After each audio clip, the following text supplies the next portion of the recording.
विद्यार्थ्यांनो, सोपे गणित या युट्यूब चॅनल मध्ये स्वागत आहे. अंकगणित श्रेणीतले काही महत्वाचे गणित परीक्षेला येण्यासारखे आपण पाहत आहोत. मग आता हे गणित काय सांगतंय?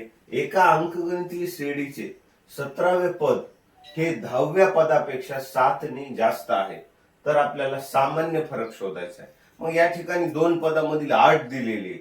मग इथं काय अट आहे माहितीये का? पद कोणतं आहे? 17वं 10व्या पदापेक्षा जास्त आहे 7 ने. मग आता पदाचा उल्लेख आहे. पदाचा उल्लेख म्हणलं की आपण काय करायचं? TN चं सूत्र वापरायचं, दुसरा विचारच करायचा नाही. मग आता प्रथम n बरोबर 17 असताना पहिली अट म्हणजे TN बरोबर a अधिक कंसात n वजा 1 हे झालं आपलं सूत्र आणि d न गुणायचं त्या सूत्राला.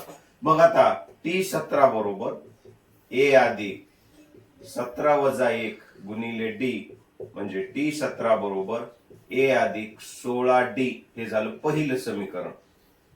आता 10व्या पदाचा उल्लेख आहे म्हणजे n बरोबर 10 असताना अतिशय सोपं गणित आहे. TN बरोबर a अधिक कंसात n वजा 1 कंसाला गुणिले d, तर T10 बरोबर a अधिक 10 वजा 1 कंसाला गुणिले d, तर T10 बरोबर a अधिक 9d हे झालं दुसरं समीकरण.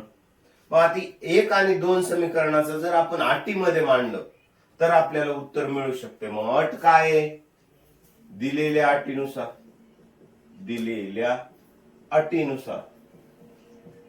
मग दिलेली अट काय सांगते? 17वे पद म्हणजे T17 हे 10व्या पदापेक्षा कितना अधिक आहे? 7 ना अधिक आहे. बघा, ही अट मांडता यायला पाहिजे तुम्हाला. मग आता T17 चं व्हॅल्यू काय आलंय? a अधिक 16d. a अधिक 16d. 10व्या पदाचं व्हॅल्यू काय आलंय?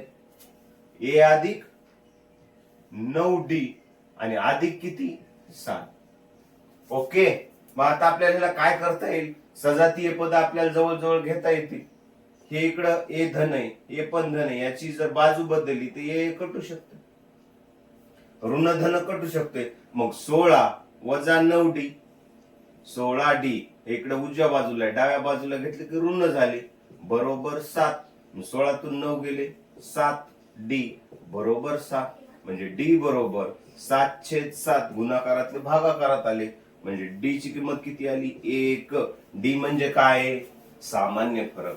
म्हणजे बघा किती सोप्या पद्धतीने तुम्हाला मी अट लक्षात आली की गणित लक्षात येते. हे गणित परीक्षेच्या दृष्टीने 3 गुणांसाठी अत्यंत सोप्या पद्धतीने तुमच्या समोर मी मांडत आहे. तुम्हाला जर गणित कळालं असेल तर व्हिडिओला लाईक आणि शेअर करा आणि माझ्यासोबत जोडलेले राहा, म्हणजे असे नवनवीन व्हिडिओ परीक्षेला येण्यासारखे मी तुम्हाला देत आहे.